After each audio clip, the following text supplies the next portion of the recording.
You got one rogue hair. There you go. Oh, thank you. Yep. Testing 1, 2, 3. Testing. Testing. You. If you didn't see Charlotte's Instagram, this is in the test. I currently have my phone with an Octobuddy on it stuck to my computer because my computer's dead with the rundown. An Octobuddy. The way that you just said Octobuddy is if everybody knows it. It's like a little sticky thing, and I'm not going to unstick it right now because Can it's you stuck. just show? Can you just? Yeah, that's what we're working with. Okay, let's see how that sounded. Sponsored by Octobuddy.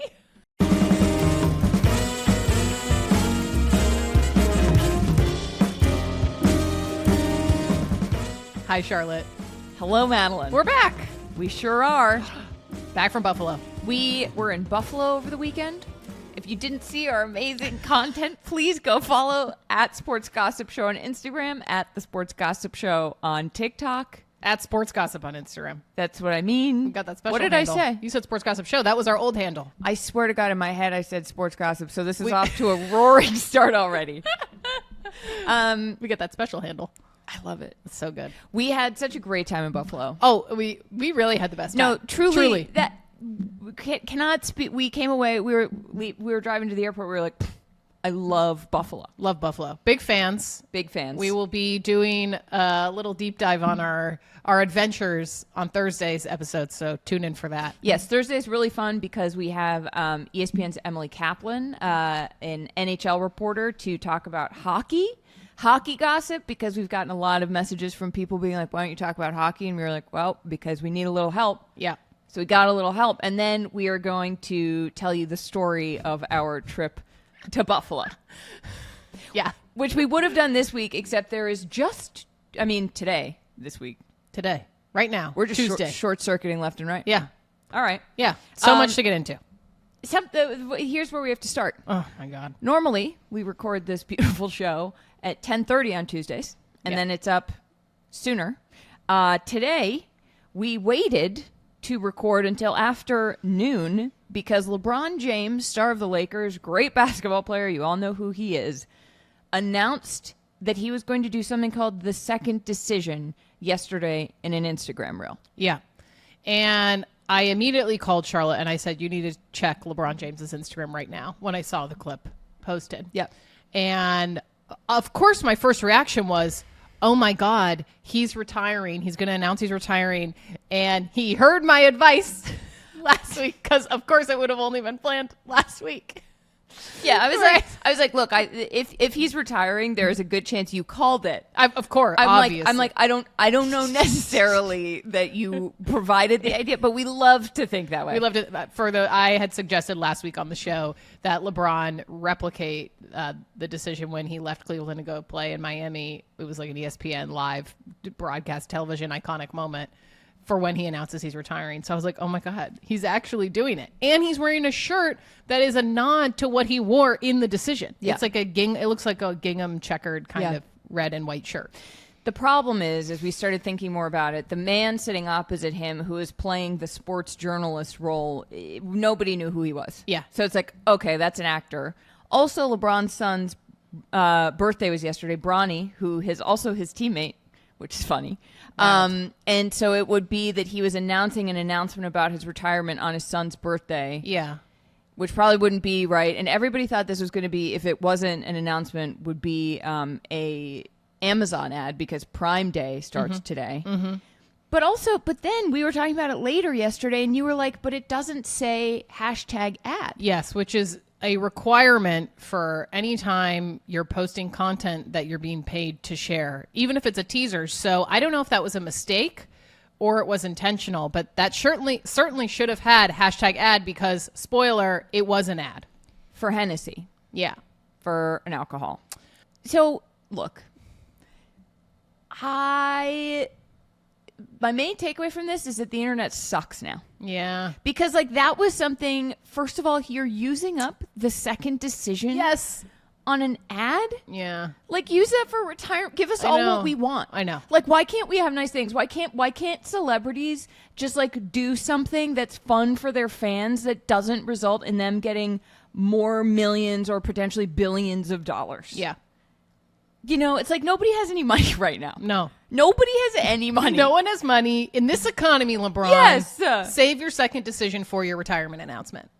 No, but and also Lakers tickets went from being like the lowest ticket was like $80 For the final regular season game, right? Yes. To $582. So now like fans can't go. Normal people can't go because of a Hennessy ad. Like what? I know. I think if you had to encapsulate our current moment, it's just like this. It's this, and I think the internet's reaction very quickly. I mean, of course, at first I was like, "Oh my god! Like, wow, is he really doing this? And is he really doing the second decision, which would be so amazing, so perfect, so fitting?" Blah blah blah blah blah. And then a lot of the internet's reaction and ours, after calming down from being like, "He took my advice," was like, "It's an ad." Yeah. And it's like, that's a bummer that like collectively as a society, we immediately jump to, it's probably an ad. And it was an ad. Yeah. Yeah. We were like, I feel like we're about to be bamboozled. Yeah. And we were. But it's not even being bamboozled if you know that you're about to be bamboozled. Right. You're just being boozled. You're just, your boozle's being confirmed. Yeah. LeBron confirmed our boozle. Yeah. No, he did. I think what's interesting about it, to your point, is like, He used up the second decision. Not saying again like that he had to do that as his retirement announcement. It just would have been really good. So then my mind goes to, how is he going to announce his eventual retirement? Mm-hmm. Because it's his 23rd season. He's number 23. It does still feel like the signs are pointing to he may retire at the end of the season. I mean, maybe he won't. But I'm like, how is he going to announce it now? Yeah. Is it just going to be a statement on Instagram? I mean, he's such a media mogul in and of himself. He has his production company, Uninterrupted. He has the podcast that he did with JJ Redick, who's now the coach of the Lakers, who I believe he does now with Steve Nash. Yeah. He is so media savvy that you have to imagine when he does this, when he retires, he will announce it on his own property or on something that he is a producer of, again, to make sure that money goes back to him. Totally. Like, this is not an ESPN situation anymore. No. I feel like it'll be some sort of piece of video content on Uninterrupted or Mind the Game. I don't know if they have separate YouTube channels, but like on YouTube so they can get ad revenue, follow the money. Yeah. As we have learned. Big time. Goes all the way to the top. I also think something that's like, I think you want to think that he knows exactly what he's doing and he has it all planned out. I mean, obviously we've talked about Taylor Swift and LeBron having kind of similar playbooks. LeBron's probably actually kind of been doing it first. Yeah. You could say. Yeah. But I also think there's a world in which he has no idea if he's going to retire or not. Yeah. I think there's a world in which he is just like, we'll see how this goes. Yeah. And he's like, posted the reel for Media Day with a song over it being like, thanks for the memories or whatever it was, being like 23. It was like doing As We Go On, the graduation song. It was Vitamin C's. That song. The Graduation. Is that the Graduation? Isn't it called Graduation or something like that? Graduation. And then there's Green Day's Time of Your Life. Yes. Good riddance. Same energy. Like, that's essentially what LeBron posted. Right. And then he posted a thing. So, but you know what does piss me off? What? Is he knows exactly what he's doing. Totally. And yes. like posting that clip from Media Day before he knew he had this ad coming based on the decision is like, well, now we can't believe anything anymore. Right. Or he did know.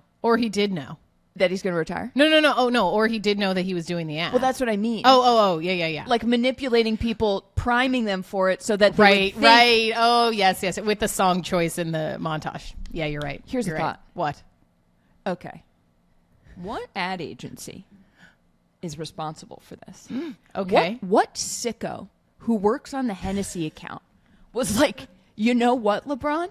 We could get a lot of eyeballs on this if we announce it and time it out to be a noontime airing thing where people are going to think you're retiring and it's an ad. I want to know who you are. I want to know what address you work at in what building in Manhattan, and I will come for you with a strongly worded statement. I will have it prepared and I will read it to you because this goes all the way to the top. Wait, is this your exit interview? Yes, this is my... Yeah. Call me Napheesa Collier because I'm about to read a statement. LeBron. You know what is funny about it? Thinking about that ad agency pitch for this? What? it actually was really bold of them to pitch this. Yes. To be like, we're pitching the most iconic thing in LeBron's career as this Hennessy ad. Like just an ad for an alcohol product. Yeah. You know that he's now sponsored by or whatever. Like it is bold to be like, we're picking arguably the most iconic moment in LeBron's career in terms of like an event. I mean, he does the chalk in that, that I guess maybe would be second for like on the court iconic moments. Yeah. Right. That I'm like, man, what bold member of the advertising community thought of this? And if you know, DM us. Would love to know the behind the scenes of this ad getting pitched and made. Tell us who this was, because I have a guess. What? I think this was a 32-year-old man who is not the highest level, but has worked his way up to be higher level and said to his boss, hey, I bet, like, if we pitch this, he'll probably say no, but this would be iconic if he said yes. And the whole creative team gets all in a frenzy, and they're all, oh my God, yes, we're going to pitch it. Long shot. We know it's a long shot, LeBron. And then he says yes. They are in the office, high five. It's like the Wolf of Wall Street. Yes, the Wolf of Wall Street chalk in the air. Like Gordon Gekko. Like this is, they are so pleased with themselves right now. Yeah, so pleased. And you know what? Fair enough, because we all were bamboozled, even though we knew we were getting boozled. Yeah. So. And just, I wish, the internet, man. We had some good times, and it's all gone. It's all over now. It's all over now. It's like going to the house you grew up in and finding out they raised it and turned it into a McMansion. That's what it is. They covered over nice wood floors with that gray, like, just awful plasticky looking fake wood. Yes. And you have beautiful, nice wood floors under it. Oh, what are you doing? At least you don't rip them up. So the next tenant hopefully will come in and rip up those gray floors. Okay. I see a lot of those TikToks. They do make me happy. Now we're in fanfic about the house you grew up in. This is amazing. All right. So, okay. Thanks for delaying our show, LeBron and Hennessy and whatever ad agency that was. Let's keep going with basketball. Okay. We mentioned her. Napheesa Collier. Star of the Minnesota Lynx, vice president of the WNBA Players Association, co-founder of the league Unrivaled. We talked about this.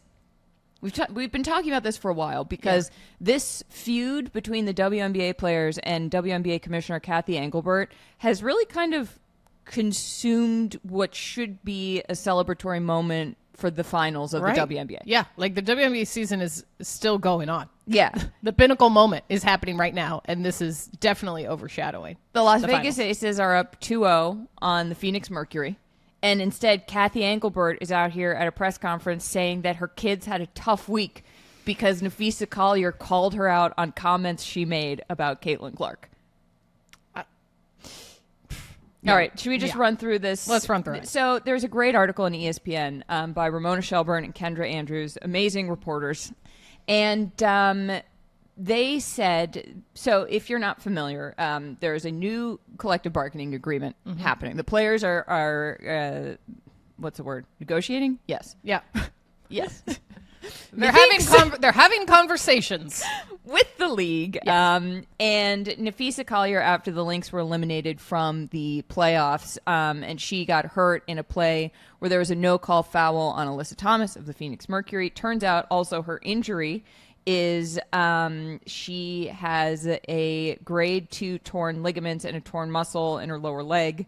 And apparently, so this was a whole behind-the-scenes article, which I love. I love when we get a deep dive dropped on us. Yeah.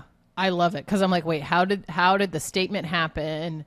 Did she tell other people? Like, what led to that? And that's we sort of thought maybe she had consulted with other people. Nope, she didn't. Nope, she did not work with the Players Association. After she injured her leg in that non-foul call with Alyssa Thomas, she then wrote the statement. Seems like not in secret, but without the counsel of other members of the Players Association leadership. Yes. Or just other basketball players. And another interesting tidbit is after she was hurt, apparently Napheesa and her husband, Alex Bazel, who is the CEO of Unrivaled, both of their agents, or one agent that they work with together, made calls, or each, I don't know. The agents called Cathy Englebert, and Cathy did not call them back. And so So Napheesa then has her exit interview in which she says that Cathy said Caitlin Clark should be grateful she makes $16 million off the court because without the platform that the WNBA gives her, she wouldn't make anything. Ramona and Kendra at ESPN reported that according to several sources, Cathy said that in an interview in a meeting that Napheesa had with her in February.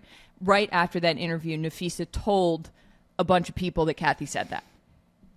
Cathy then in her press conference last Friday said she never said that.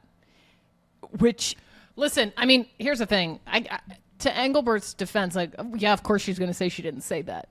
You know what I mean? It's like, what is she going to get up there? I mean, listen, I'm not on her side. However, it's like, what was she going to do? Be like, yeah, I did say all that. Would have been juicy. Well, I think that that's a part of the problem here. Because if she wants to build trust with the players, yeah, she should have said that. She should have said, that's on me. I said that. Now let's come to the table. I'm sorry I said that. That was way out of line. Yeah. That's how you start repairing trust. Well, I think it's clear she has no trust, but doesn't seem motivated to repair it because you're right. She would have done that. And instead, she almost threw her kids under the bus and was talking about that it was a hard week on her kids, essentially, this whole drama unfolding. Instead of, to your point, taking accountability for what she said. She could have even said, I'm sorry if things I said hurt people. Like, it could be some weird, vague nonsense. She didn't necessarily even need to admit it, I guess. It could have been like an in-between. Yeah. And instead, she's like kind of throwing her kids under the bus, which I think just reinforces how much of a divide there is between the players and her. Like, there is no trust. Like, that's your PR strategy? Right. What are we doing? She's also deflecting. Right. Yes. And putting it on her kids. She also goes, I'm a human too. And it's like, well, Cathy, we're all people and we all make choices that get us to where we are in the current moment. Yeah. And then so Cathy denied that she ever said that. Napheesa, they were supposed to have a meeting, I guess today, Tuesday. Yeah. And after Cathy denied basically called Napheesa a liar. Mm-hmm. Said, I never said that. Yeah. Napheesa canceled the meeting. Oh, great move. Then all these players, Caitlin Clark, Asia Wilson, Angel Reese, Sophie Cunningham, all of them are backing Napheesa. And in this ESPN article, there was also some stuff about how, okay, Napheesa is a co-founder of Unrivaled. Is it a conflict of interest that she is also vice president of the Players Association, but the players vote for who they want there. The players decide if it's a conflict of interest. Mm-hmm. And they're basically saying, no, we want her negotiating. And Unrivaled has become a very important source of income for these players who rookies make, $70,000 in the WNBA. And women used to have to go play overseas, but those opportunities are drying up too. So basically, this has come as a way that they can play basketball and make money. Mm-hmm. Yeah, and stay in the U.S. Yeah. And then things got even juicier when New York Liberty's Sabrina Ionescu told the New York Post that she has a better relationship with NBA Commissioner Adam Silver than she does with WNBA Commissioner Cathy Englebert. She said, just knowing players feel comfortable and confident going up to him in the NBA and being able to talk about things like adults and things that are important. And I think that needs to be the same for us as well. Or maybe she was saying that, like, the NBA players have a better relationship with Adam than they do with Cathy. But either way. Yeah. I think, we've said this, but like the only path forward here is for Cathy to step down. Yeah. But then I think it becomes a larger conversation around, okay, there's clearly a lack of trust between players and leadership in general. I mean, Cathy's obviously at the helm of that, but also it's not like she's the only one making decisions. There's other people in leadership positions within the WNBA, obviously. So it's like, how do you repair the trust in general? Is it really just Cathy? I mean, it feels like it's more of like a general leadership problem that is overseen by Cathy. Yes. And so I guess my question goes, let's say she steps down, which seems like odds are at this point. I don't know how she could recover from this. Yeah. It does not feel like there's a path forward. Was she going to stick around next season? I feel like that is bad vibes. You're like, oh, it's like you've already called out essentially your boss for being a bad boss, and then the boss is sticking around. I mean, that would be very company. That'd be a very company thing to happen. Like, it's like, if you go to HR with some issue, and then they, of course, rope in the person who the issue's about, and then they keep that person in their job, and then you're like, well, this is awkward. Well, they know it's about, I brought this complaint. You know how we always say your company's not your friend? HR is often your enemy. HR is always your enemy. Always your enemy. The HR, just for anyone, PSA, if you're early in your career, HR is out to protect the best interests of the company. Yes. I just want to make that clear. If you don't know that, they might pretend like they're there to help you, but they are not. They are there to protect the best interests of the company. Yes. So just a little PSA. They are for like any new graduates out there. They're like the guard dog standing outside the CEO's office who like pretends to be really sweet and then bites your leg. It's like, you know, I love a workplace where there's a guard dog outside your office. I mean, we're steps away, people. No, so something, yes, the leadership here. I did see someone had said that some of the players are like, look, let Cathy be the bad guy for the negotiations, and then we get rid of her. Or but at the same time, like I think there's some talk of, okay, well, we refuse to negotiate with the league until Cathy is forced out. Right. It just got like really bad. This could have been de-escalated by the league so many different steps along the way, and they did not. Yeah. And it just shows the power that I think leagues often think they have, and they forget that the players, if they can organize and use it effectively, have the power. They totally have the power. And it's like, not only do they have the power, but they also have public perception on their side. Yes. I don't think there's a world. I mean, based on all the online conversations I've read and social media posts from WNBA fans, like, people are like, screw Cathy and the leadership. Like, give these players what they deserve. Yeah. They are clearly unhappy. So I think that's the other thing too, is once you've lost trust with your fans and the public persona or the public image of your league, like, it's going to be really hard to come back from that. Yeah. You know, which is interesting because when at All-Star, when the players wore the Pay the Players t-shirts, there were some fans, there were people in the world being like, well, but the WNBA is losing money. Why would you? Right. It's like the NBA players make 49 to 51% of the league revenue. WNBA players make 9%. 9%. So I don't, frankly, also, so here's the thing. The revenues are projected to top $1 billion this year. The ratings hit an all-time high this season. Merchandise sales are up 500%.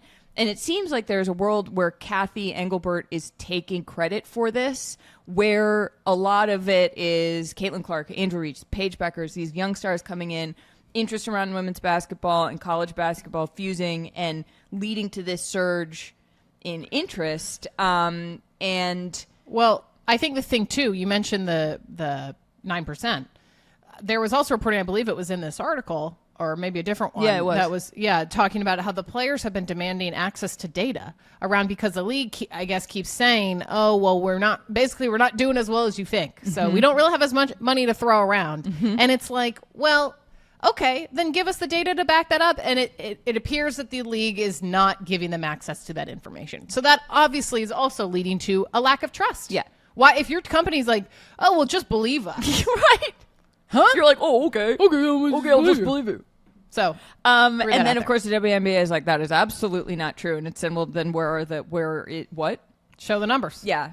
So this is just, it sucks that it's happening during the finals. Obviously, though, the CBA negotiation deadline, that's the word, is October 31st. So we are speeding towards that.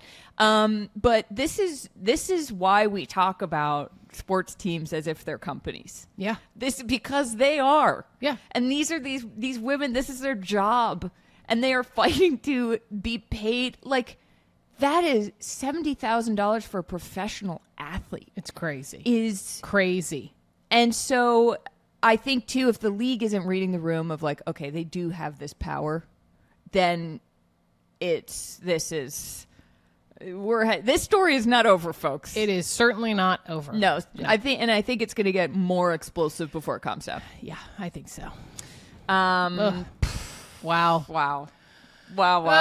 More to come on that. Yep.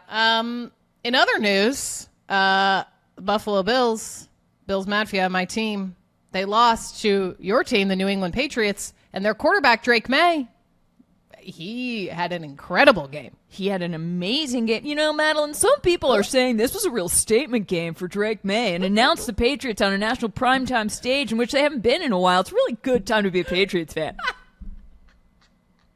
No, look, okay, obviously we're going to talk about her trip to Buffalo on Thursday, but we do have to talk about the actual game.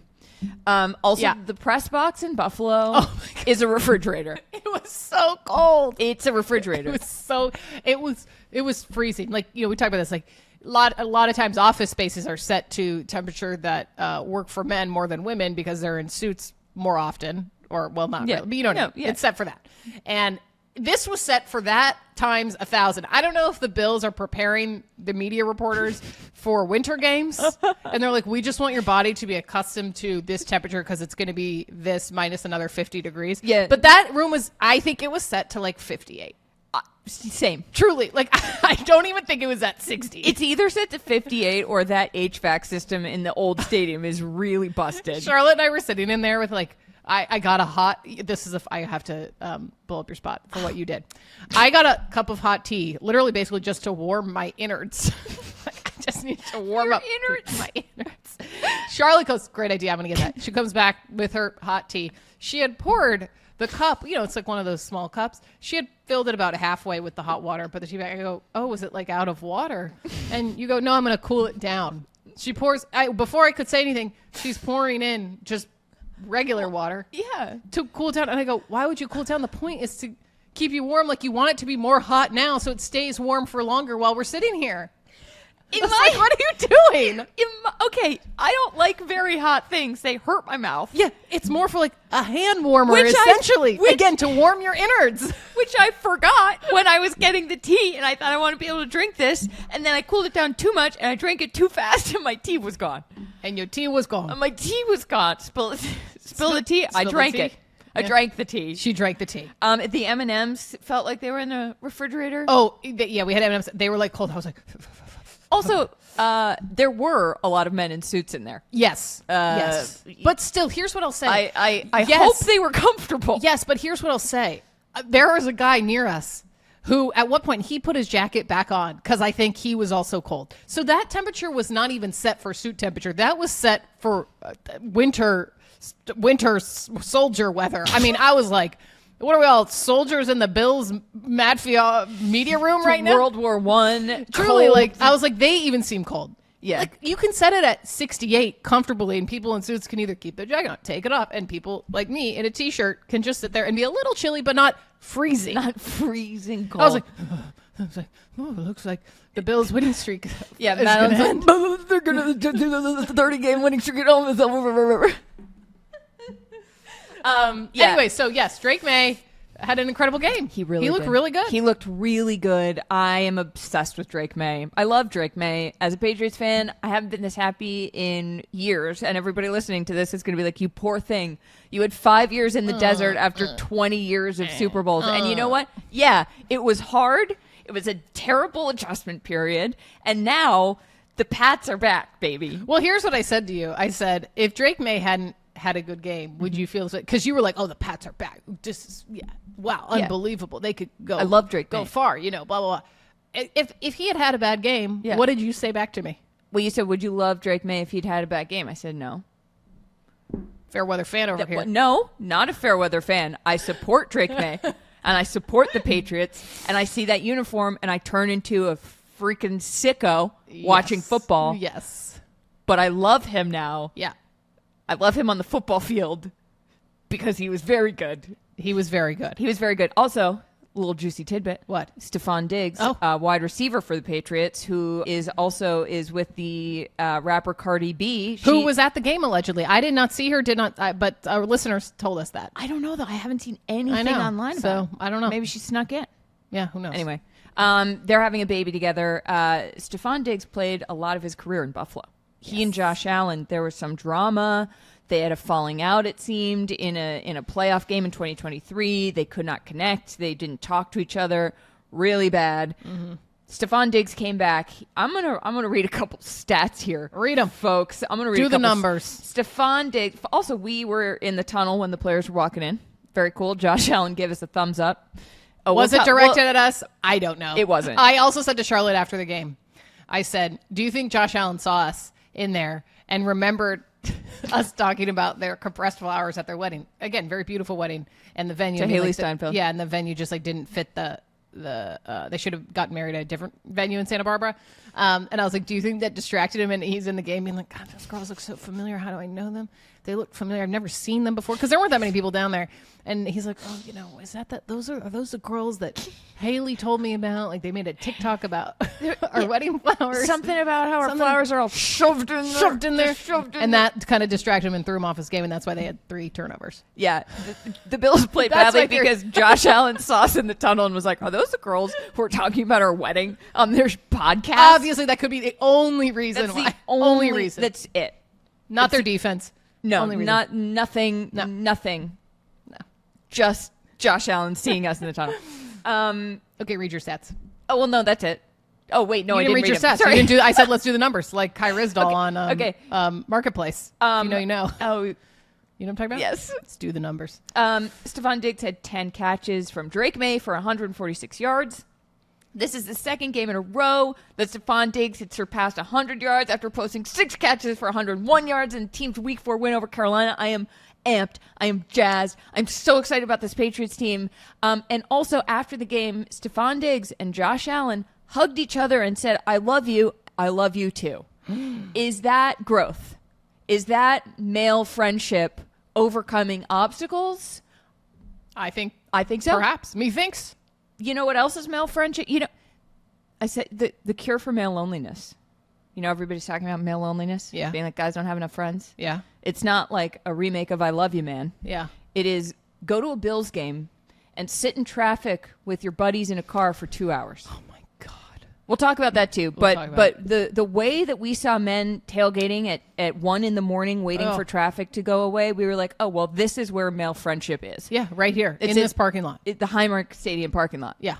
In Orchard Park, New York. Yeah. Wow. Anyway, but this is not where the Drake Maye juice ends. No. The Drake Maye gossip turns into Bill Belichick gossip real quick. All signs always somehow point to Bill Belichick. Yeah. Somehow. No matter what. We are not trying to find information here. No, The stories are writing themselves. we're not trying. Well, we are trying to talk about Bill Belichick. Yeah, but I mean, like, it's not like we're digging up nothing like this. Right. This just comes to us. This is the biggest story of the week. Yeah. Well, for some people, I don't know. Maybe LeBron's Hennessy ad is the biggest story of the week. Yeah. Okay, so Bill Belichick, head coach at UNC, used to be the head coach of the Patriots. People forget Drake Maye played college football at the University of North Carolina. Would you look at that? He was drafted by the Patriots in 2024. Bill had already been fired by then. But get this.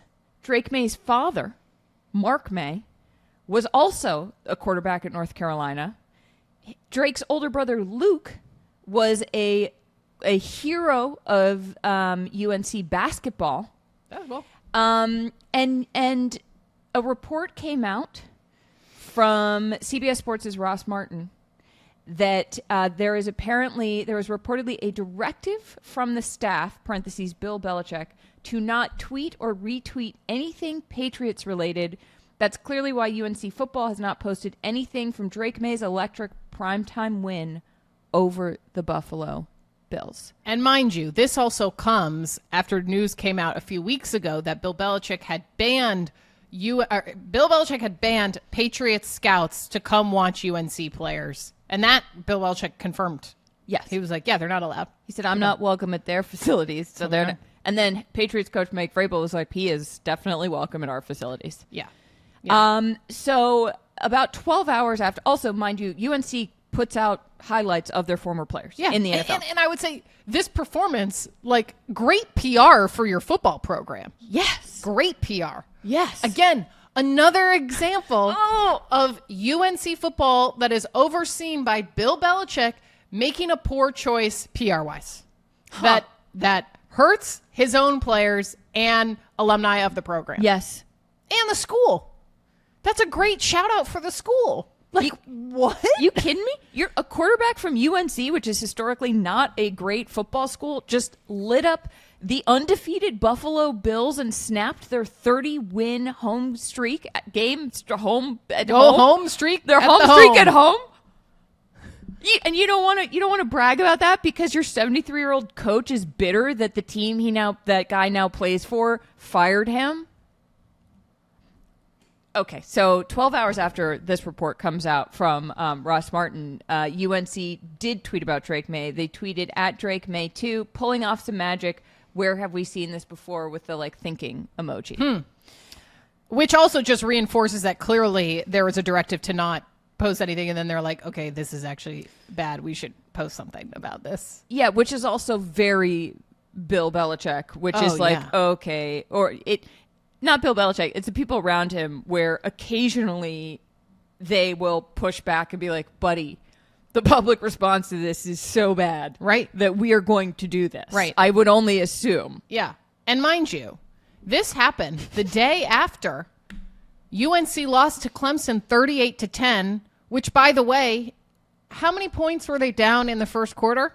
Interesting you of asked that game, Madeline, because UNC was down 28-3, which is famously the score of the Patriots Super Bowl against the Falcons, where the Patriots, led by Tom Brady, came back and won. Yeah. Except in this version, UNC did not, and they lost by another 10 points. Yeah. So it's like, okay, it's not like Bill Belichick is coming off of a high of beating Clemson, which would have been a big win for them. They lost in embarrassing fashion. And then the next day, you're going to tell your team, oh, we're not going to post about basically one of our most famous football players to come out of this program because he's currently the quarterback for the New England Patriots, where I used to be employed and I'm petty. Be serious. Be serious. We're not going to post the one good thing that happened to UNC football this weekend. This season. Yeah, this season. Yes. Okay, so it gets worse, everybody. It gets totally worse because another stat I'm going to throw out here, just call me Charlotte numbers today. The Tar Heels rank 128th in points per game out of 136 Division I football teams. That's bad. So bad. That's so bad. That's bad. That's really bad. Wait, Madeline, do you think that's good or bad? Methinks it's bad. Methinks not good. Not good. Yeah. And there was a very long story that came out from WRAL News in Raleigh that is perhaps the most damning stuff, and also, not to toot our own horn, confirms everything that we have been saying about who is going to pay the price for Bill Belichick's pettiness and using this program for his own personal advantage and settling his scores rather than trying to make the football program good. Yes, a source with firsthand knowledge of the program told WRAL that it is an unstructured mess and that there is no culture, no organization, and it is a complete disaster. And then a parent of a current UNC player said that the boys are being affected, the players. Which is what we have said. Like this, Bill Belichick's decisions are affecting his own players and his staff and the university. Also, there were reports in this, and they granted anonymity to the sources so that they could speak without, fear of reprisal. So this is all, these are anonymous sources, but it does seem like a situation where you would grant anonymity because Bill Belichick wouldn't read a quote from a parent in a news article saying he's doing a terrible job and be like, you know what, come into my office. Let's have a talk. He would be like, your whole family is banned from the state of North Carolina. And they'd be like, we live here. And he's like, I don't care. Doesn't matter. Oh, and your kid's not going to play. Yeah. And your kid is not going to even suit up in uniform. Right. So apparently people in the program, they like Brian Belichick, Bill's youngest son. But they've said that Steve is distant. He hasn't. A lot of the guys don't even have his phone number. Also, a parent of a current UNC player said there's been no communication with coaches and parents, period, about Bill. None, zero, zilch, not one email from a coach, one text, phone call, nothing. And that's not normal. No. Like the former UNC coach, Mac Brown, who people weren't crazy about, he would regularly check in with parents and players. Like this is also, sorry, you're the leader of a group of people. You should probably talk to them. Yeah. You're essentially the CEO. Yeah. Of a football team, basically. Yeah. And you're not going to communicate? Yeah. How do you think that's going to go over? Also, from several DMs we have received, people at UNC in Raleigh and the school are melting down. Yeah. This is it's not great. Very bad. However, the board of trustees, some people high up have kept saying, like, we got to have patience. This isn't going to turn. This is a long rebuilding process. Bill's 73 too. It's not like No. But here's my question. What? Do you think he's going to stay in his job? Yeah. You do? Yeah. You don't think they're going to fire him? I think there is a buyout in his contract. I don't think they're going to fire him because I think admitting that this was a disaster after one season, when it was so bad, I think they would rather give it one more season to see if it gets less bad and then fire him, which is really not smart because I don't see it ever getting less bad. No. So they really should, but I feel like the trustees who brought him in what an employee who's suing the school alleges is kind of a sketchy way. Yeah. It seems like that would be too much of a admittance of failure. You know what I mean? I don't know. Yeah. Yeah. But maybe if pressure gets too great. I don't know. I mean, listen, if there are any current UNC students, I'm curious. I mean, the vibes at the games don't seem great on television, but I'm curious, like, what is the energy like in the stadium? Because I feel like if it's like most of the students are unhappy and then in turn just fans of the program, like there could be enough public pressure to boot them out. I mean, I think I don't think people would see it as a failure, but I think to your point, people would rather end it now than go finish the season and then go into another season with him. Yeah. What this comes down to though is a bunch of like older men's egos. Yeah. Because it's Bill's ego and then it's the guys who hired him and brought him in. It's their egos. Yeah. It's everybody not being able to take accountability or admit mistakes or try to be better. It's like everybody in power doubling down and everybody without power paying the price for it. We're going to have to do a deep dive at some point. We'll have on some UNC alums, reporters about this whole situation because it's gotten wild. But yeah, no, this is the thing about this too is like college programs, yes, they're companies, but they're also like not company. They're sort of more like nonprofits where people aren't making that much. Like some people can make a lot of money. Sure. But like the players aren't paid by the school sort of like a Directly. set salary directly right now. NIL. Yeah, it's not great. And as we said about the Cathy WNBA Gate story, it's only going to get worse, and I'm sure there's going to be more stuff that comes out in the next 4 minutes, probably. It's true. It's really wild that we are sitting on two stories that we know are just going to keep getting messier. Just the beginning. Yeah. I didn't even, I think that we talk about Jordan Hudson a lot, Bill Belichick's girlfriend, his young girlfriend. I think that she probably has served as more of a foil for Bill than people might realize. Yeah. Like this story is only coming out now about how parents and players feel. She is an easy thing for the media to focus on. It's gotten to the point where I didn't see Jordan Hudson's name in a single article about Bill Belichick this week. I did see her in photos. They definitely use her as like clickbait in photos for sure. Yeah. I will say that. Okay. But yeah, no. They're not blaming her anymore. No. Which as they shouldn't be, but like when even like the mass collective isn't being like it's the woman's fault, it's bad. Right. Not good. Not good. It's bad. Yeah. Oh man. Well, in other football news, we got to end on this. Yeah. The Chiefs lost in one of the weirdest endings to a football game I've seen in a minute. On the final play of the game, essentially. Not really, but basically.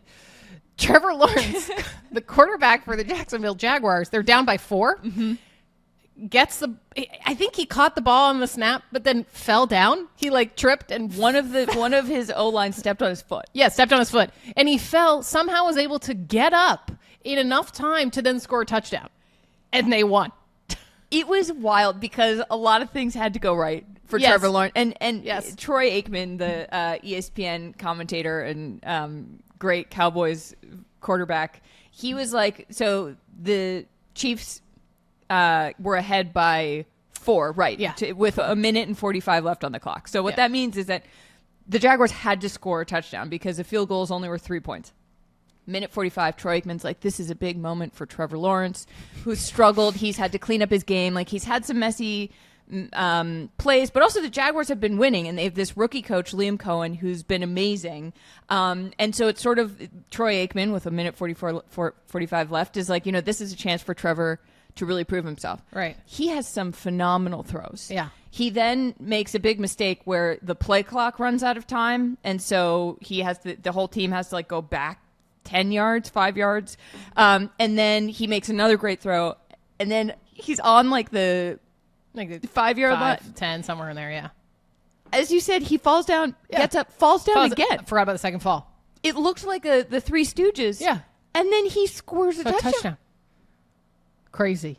Which I think more than anything, Trevor Lawrence doing that was amazing. Like him getting up, being able to collect himself enough to then be able to be strategic to weasel his way in and score a touchdown. Amazing. However, I think this speaks more to the Chiefs and their just kind of disjointedness this season that they were leading most of the game, right? It was tied for a while. Okay. Right. I think it speaks a lot about Trevor Lawrence. I do. And the Jags. Yeah. But I think it also confirms what we have thought about the Chiefs. Yes. It's just vibes are off. Vibes are off. And it's like, I don't know. Listen, I'm not a football coach. I don't see myself as a football expert. However, I was like, he had enough time to fall down twice, get back up and still score a touchdown. And you guys couldn't stop that? It's like the quarterback wasn't even visible. Right. He was down. He was down. Twice. And that's what I'm saying. I'm like, okay, Chiefs, come on. Like, yeah. I'm not saying, Trevor Lawrence, he played well. He pushed through and they won. But I'm like, he fell down twice and you guys couldn't get him before he scored a touchdown? Come on. Yeah. It's not great. That's what I'm saying. Like, I think it just speaks to like, the vibes are off. They feel disjointed. Yes. They seem kind of messy. And it's just like the guy fell down twice and you couldn't, he wasn't even physically standing. He was laying down. For half a second. Twice.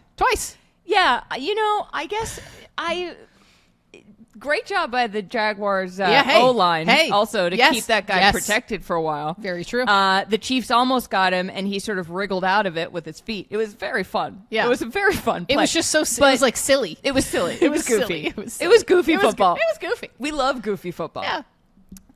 But the Chiefs vibes they also made, I think they had Chiefs special teams had 4 big mess ups. Yeah. And it's things like that where you're like, I don't know. Also, Travis Kelce, the fact that Travis Kelce is still just a tight end for the Chiefs playing football. Right. Where he's like going on and off the field depending on what plays are going to call. And his girlfriend is Taylor Swift writing songs about his private parts. Yes. And she was on Jimmy Fallon last night. Yep. While the Chiefs were losing. Yeah. And you know what it made me think? What? That the thing that I love about sports so much, Taylor Swift can plan out her whole life. She knew 3 years ago that this album was going to be showgirl themed. Right. Awesome.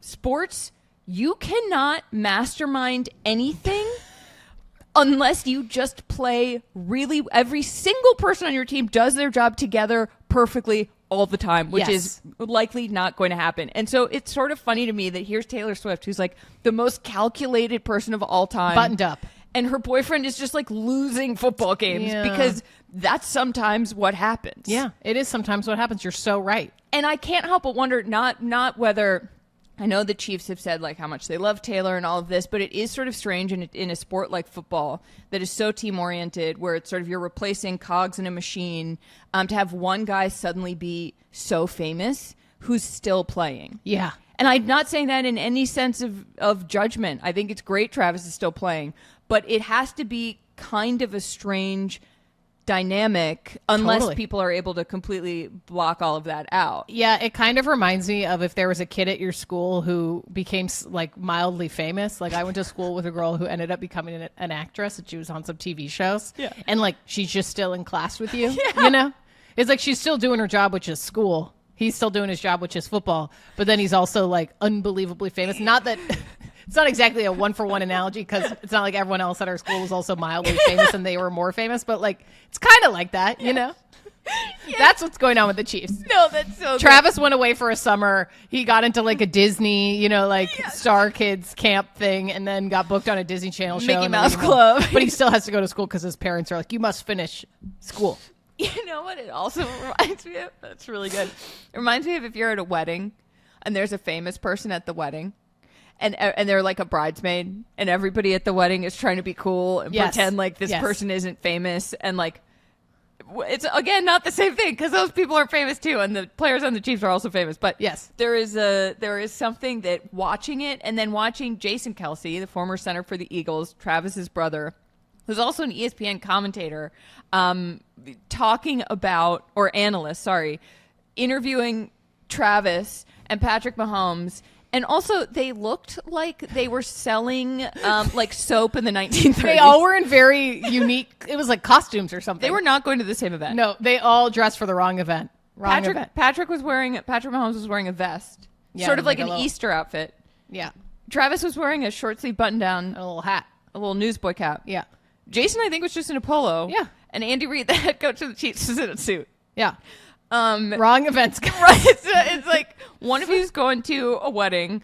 One of you is going on a yacht in Mallorca. And one of you is going to Easter service. Wait, who's going on Travis. the yacht? In that hat? Yeah. He's not going to a yacht in Mallorca. He's going fishing he's going like Montana. No, he's going to Scotland to go to a bagpiping week-long seminar. That's what he's doing.